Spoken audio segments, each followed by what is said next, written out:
This is take 115, honestly, and this is the 105th time that I am going through a recording session, and I'm just going into a lot of quality control with my content, trying to make them better, make them not as brain farty as they usually are.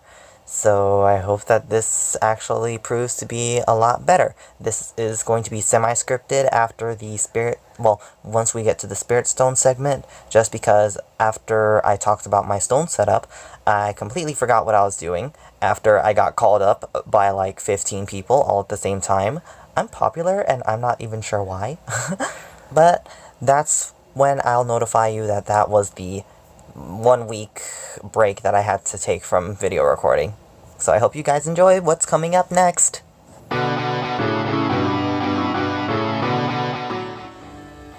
Hey everyone, Kaiso here with another video. It's gonna be a little bit awkward because I am in a parking lot and I didn't know how else to get privacy because I don't get that much anymore.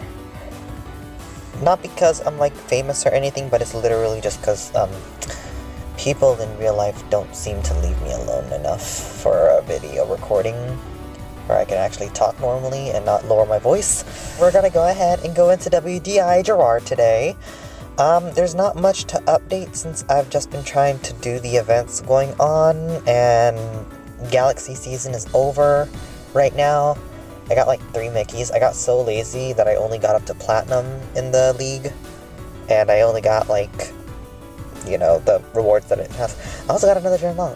Since this is WDI Gerrard, we are going to be talking about, of course, Lucifer. Nah, I'm just kidding. Terrible joke, I know.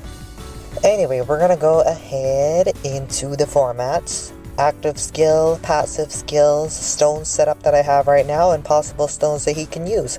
So without further ado, let us get started. His active skill is a keeping the ball active. It's called Crazy Dog 3. It increases the attack power by 100% of the allies within the position and decreases... it increases their inflicted damage by 20%. Oh, that's interesting. Okay, so what this is the basic attack power increase. Not as powerful as Yonghe's, because his is like 130, but also this provides the entire line with a 20%, I guess, permanent, like, true increase damage. Because the way that it's worded, it's not really like... It doesn't decrease the inflict damage on the team, it increases the damage that they do to other players, so I'm pretty sure that's a 20% true damage increase. I'm gonna have to try that out later, but I do sometimes use him on the front line. If somehow you want to emphasize on damage increase, he would be viable for the front line. However, his main squad is in fact in the center, so he might see more use there, but I don't know, honestly. It's mainly just the bonuses why you would put him in those areas, I guess. But I don't know, I run him in the backline sometimes, so what the hell am I talking about? But yeah, 5 minutes is about... it's a good amount of time, I guess. But then again, within those 5 minutes, a lot can happen. Like, the ball could have like gone back and forth between goals, like, 8 times within those 5 minutes. It really depends on how the team is built. It really depends on both teams. His first passive is Zone Pressure. It decreases the defense, reflex, and critical resistance by 30%, 20%, and 20% for 6 minutes with the enemies within the position with an action. So this procs on his active skill, so this plus that, they kind of go together. So what this does is that it helps you increase a lot more damage and also kind of lets you steal the ball back a little bit easier if the reflex manages to do something. And this is why he's kind of a good candidate for the front line. And I only say good relatively speaking because of the fact that he does hit critical resistance. And critical resistance is kind of a bitch to deal with. The fact that it decreases defense is also a good reason because it also helps with dealing more damage. And I'm pretty sure defense is factored into reducing damage when you take it. I'm not sure how much, but it does. My favorite thing about this, obviously, is the reflex. This is what I would use with a Kieran frontline if I had the space for it. Because I have a lot of frontline units and backline units, and oddly enough, not enough mid units. So I try to use Gerrard in mid, but not really. But I still try. The critical resistance is obviously good. That's like enough reason for anybody else. And defense. Defense shred is good. His second passive is Inducing Violence 2. Now this is really simple. It just increases the critical rate by 50% of the allies within the position. It does not increase the opponent's critical rate from the wording. Honestly, I don't know why people are all like, oh no, they shouldn't change the word. It's literally just to clarify it, guys. I only brought that up so that way people can clarify it. Okay? Not to change the effect. But anyways, this is one of the skills that I actually, this is one of the skills that I maxed out as soon as I got him, just because I actually value the critical rate on my team, especially when I have Avnor. Now with Avnor, since he has a rival chain, both of them, well, he increases the critical damage that he takes, but Avnor, hey there, increases his own attack power when Gerrard is on his team. So it actually goes very well together. So with the 50% increase in critical rate, the critical resistance shred that he has, and Avnor's Essence of Greed plus Terranox Blood Substat Stone, Legendary Unique Stone, they both go together so that way Avnor has an easier time trying to proc his attack power increase whenever he gets a critical rate. Meanwhile, this is just, in general, really helpful to me if you have trouble critting, which I do a lot. He helps with Leo, and he also helps with Damien, although I don't think Damien is really meant to crit. Wait, why am I calling him Damien? Babby! Babby's a dribble monster. He doesn't really need this, but it helps. It's nice. The last passive that he has is Ghost of Battle. This increases his attack power and reflexes by 30%. Despite the fact that attackers get counterattack immunity whenever they penetrate, this is actually a lot more helpful to him because of the fact that with the keeping the ball active, if he uses that, he'll have the ball, and then when he gets attacked, he would have a lot more reflex than usual, so that way it's harder for him to get counterattacked. Never mind. He did, but me. Enough reflex. Enough reflex to make it a little bit more difficult. Yeah, an attack power boost, that's always helpful. Like, attack power boost is good. It helps with his damage, of course. I actually blazed through that entire thing. Okay, so, just to kind of extend time, the way that I see his skill set, he's kind of a supportive tank now. Because with the attack power increase, the critical rate, the critical resistance shred, he's supposed to have a lot of reflect damage whenever he's attacked. So that way, it would make a lot of leaders a little bit more scared to try and attack him. However, he doesn't have any built-in healing, so if there is a healer on the team, that would be a lot easier for him to, you know, keep the ball locked down in the front. I kind of got the gist of it back in Colosseum of Despair, because there was a Gerrard, Hammerus, Damien front line, and the ball was kind of locked in, but I was a little bit limited with my team choices, so I don't know, I'm just speculating here. But that's what I feel like his skill set is. He is good on the mid, so he could also work as like a midline wall of sorts with reflect damage. But honestly, I feel like if you're going to have a lot more reflect damage, if he didn't have the ball, you would have to increase his steal. But I'm not sure how that works, to be honest. I just go by off of what I feel, and I feel like this is right. But oh well, he works. I don't know what the hell this is doing here, hold up. So this is my Gerrard build. It's so pretty. as you can see, I have Battalion on there. So what I have is Dark Action Speed, Battalion, and 2 red HP. Now the reason for this is because I wanted to emphasize the fact that he has a keeping the ball active with an attack power increase, an inflicted damage increase, and critical rate, and reflex boosts, and attack power increase right there. So it's kind of like he has the ball, his attack power is increased by 60% when he's attacked, decreases the damage by 10%, he has a little bit more counterattack resistance, and these dark HPs help with him being kind of like a ball holding tank. So that's 70% increase of attack power when he's attacked. Still not exactly sure about how the math works. Okay, so this lady literally just walked by the car and just shouted, "I'm pooping right now!" And then got into the car right next to me. So, I was like, nope, I'm gonna go. I'm just gonna go. So now I'm at a different location. So from what I remember, we were talking about Gerrard's potential stones for unique stones. Luckily, since I've had about a week or two on what I should say, I do have kind of a general idea of what I was going to say. So let's go ahead. Damn it! Let's go ahead and talk about this, okay? Fontis Tissue Sample is a stone that provides counterattack resistance no matter what the condition is. So if you happen to use this, 2 dark action speeds, then you would have about 70% counterattack resistance, which is actually really nice considering that's a very small chance for you to get counterattacked as Gerrard, considering he doesn't really have that much reflex to start with.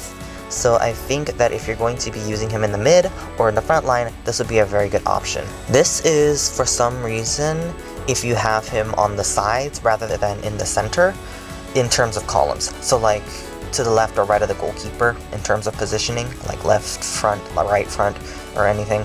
However, I do feel like he would be better in the center, but I haven't experimented enough with him for this. Plus, I don't even have this stone, so this is really just theory crafting. If you expect him to pass a lot, this will be a decent option due to the fact that it provides critical rate, and because he'd be passing a lot. See, now this is a stone that I actually think would be pretty interesting. Granted, he would have the counterattack resistance because after 4 times of receiving a pass, he would be at 100 attack power increase, 100% attack power increase, and that's not really something to scoff at. However, that does require a lot of setup, and when it comes to some matches, depending on who you're up against, Gerrard wouldn't really survive. Well, your entire team probably wouldn't survive up to that many times. But it is a very interesting option to use because it's attack power that doesn't go away, just like Essence of Greed, except it's when you're receiving a pass. Essence of Greed requires you to be active in your actions, like attacking when it comes to the attack power increase. However, if you do happen to want him to be actively attacking, you would usually put him in the mid, so that way he can actually like try to penetrate through somebody. And then with that, he would be recovering spirit as well as action bar. However, compared to Residue of Madness, this is only 60%, so it's not that much. So you would have to combo this with like Terranox Blood for a legendary substat, or Blazing Essence for the critical rate. However, his totem already provides a lot of critical rate, so that might not be too good of an option, but it would be a great option for somebody else who's on the same line as Gerrard. I know I said it's scripted, but like, I'm doing this all off the top of my head. Take these results with a grain of salt, please. Ignition Catalyst is a very good stone for people who want their unit to move first, and on Gerrard, it would almost slightly guarantee that he would be able to use his active first before anything else. But that's only if he's not on the same line as Junice or Kevin, because for some reason, and I've tried this before, Ignition Catalyst loses a lot of its utility when on the same line as somebody with Quick Start, or when it's on somebody who actually has an innate Quick Start within them, because for some reason, I guess like the ruling on the action bar start kind of conflicts with each other, and so whatever is higher or the passive skill happens to take effect first. It takes priority over this, because I mean, I don't know, sometimes whenever I have Ignition Catalyst, it like starts at 0 still, and I'm not sure why. But I think that's just because I'm just really bad with luck, or I just have really bad eyes, so. However, if the starting bar is not that big of a deal, it's still pretty decent for the pass effect increase, because that could be used in conjunction with Balthion. And Balthion has a lot of pass effect. Or that new star that came out like last week, Mephitra, I think? Terranox Blood. I love this stone, honestly, and I really regret using them for my Legendary Unique Stone. However, I do really love the Legendary Unique Stone, so it's kind of a win-win for me.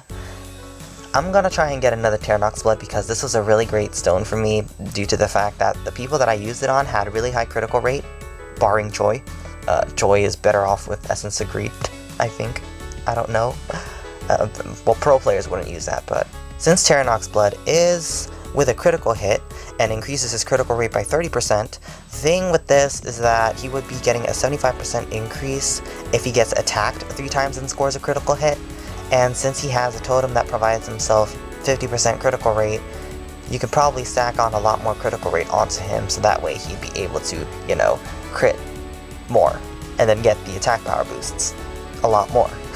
In that same essence, Blazing Essence is basically like a mix between Fontis Tissue Sample and what was that one I was talking about, Terranox Blood, due to the fact that it's the attack power increase and its critical rate with a penetration or steal. However, he would have to be actively attacking. So you would probably use this if he was in the mid line. This is more of a line breaker stone.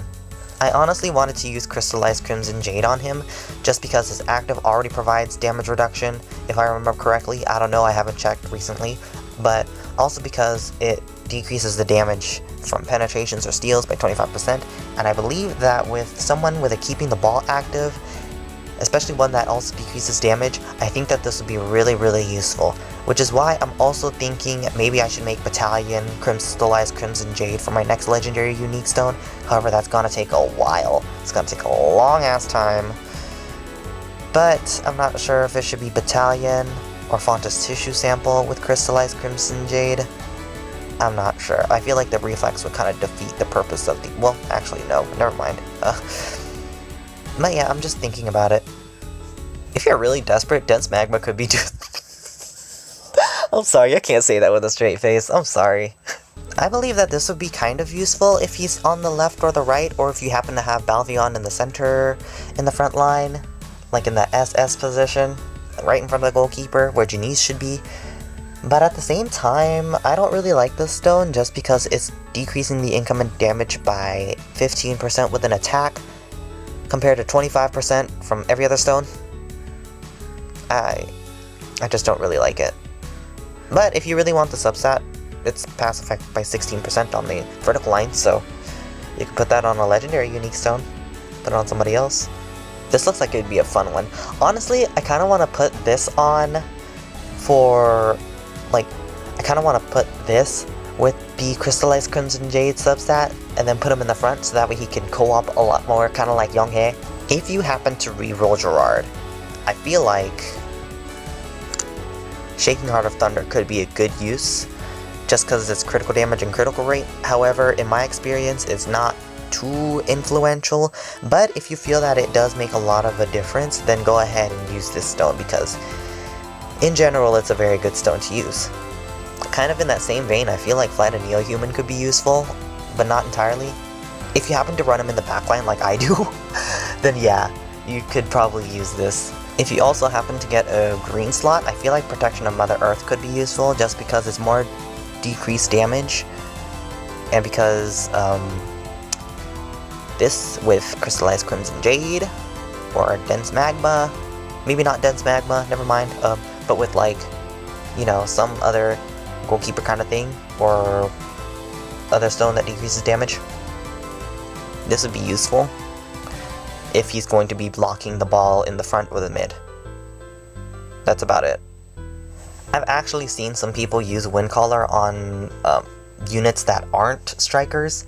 So I have someone in my friends list who has Windcaller on a Zhenlong, and that's actually, it makes me smile. But at the same time, if you really want him to be a striker somehow, then yeah, you can use this.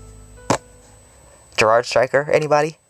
And if you happen to get a light slot, I feel like 1000 Watchers would be a very useful one, just because it's a little bit more attack power whenever he gets attacked, so that's more reflect damage for you. And like I said before, I feel that reflect damage is really useful on Gerrard just because of his keeping the ball active, especially when he's the only one who got above 50% action bar when he got the ball. I'm like over here fighting my damn screen. So, when I first got Gerrard, I kinda just figured maybe Avnor just hates him, because they're both on each other's competition chains. So that kinda made me like, maybe I probably shouldn't use him just for the theme. But at the same time, since he does get critical damage from being on the same team as Avnor, and Avnor gets action, like, he gets attack power being on the same team. Oh, I should do that chain. I feel like maybe, just maybe, they'd be good on a team together. They'd probably fight each other, but you know, I feel like they worked well together. But it's also because I felt kind of bad as well with Janice, because he was kind of in my inventory for about 8 months, I think. 8 months? I'm not sure. But it was a very long time, and I just feel like his moveset, his zone pressure, and his inducing violence, I felt like that I could really use those efficiently in my team. So I decided, okay, I'm gonna build this guy. He's admittedly attractive. Sorry, Avnor. But it's also because, at the same time, I didn't really have a lot of Dark Husbando units, so I felt like Gerrard could definitely fill in that role. I mean, come on, look at him. He got muscles. He got muscle, okay? Can't pay me enough to use that one, though. Also, based on his APU that I have right now, his Amplify power-up, I think that he ended up building himself, so that's another bonus. It's also because he managed to build himself that I decided to fully build him. Matter of fact, I think he's going to be my next 7-star, just because he has been putting in a lot of work on my team. Ah, damn it! Baltheon got to level 70! Damn it! He was at level 69 for so long! Ah! Might as well. Anyway, that was my WDI Gerrard. I finally got it done, and I finally got a lot of my psych work done, so I think that it's going well for me now, yay! So for my next video, after the one about my music, maybe, I don't know, I'm kind of having second thoughts about that, because I'm going through this whole, you're not good enough phase in my life, and it's terrible. So I think it's gonna be another WDI video or another showcase video. Like showcasing. Ooh, maybe I should showcase strategies. That'd be fun. I do have a lot of awkward strategies. But anyways, I think that after this video is published, I'll start working on another WDI video, and I'm kind of in a toss-up between Lucifer and who was the other one? I don't really use... I think I got through all the people that I use like that. Oh well. Or at least I got through all the people that I use that people don't use that often, like a Spotlight player. I really hope that you guys enjoyed this video. Sorry for the wait, but I'm finally here. I hope you guys are patient for the next video coming up. It's gonna be sort of a toss-up at this point because I'm not sure what I should do now. I'm also going to be figuring out how to, well, I'm also gonna try and figure out how to implement my computer into this video making process a lot more, because I feel like I'm a lot more limited on my phone. So we're gonna see how that goes out. But anyways, if you like this video, go ahead and give it a thumbs up. If you want to let me know how I'm doing, leave a comment below. And if you want to be patient with everybody else and be notified about the next time I upload, go ahead and hit that subscribe button, as well as hitting the bell next to it. Although I'm pretty sure that bell is kind of freaky right now and doesn't really notify people, so good luck with that. I don't know how to fix it, so... Alright, I'll see y'all later, and I am probably gonna go take a nap. I know it's like 7 p.m. over here right now, but I need a nap. I really need one. Okay, bye!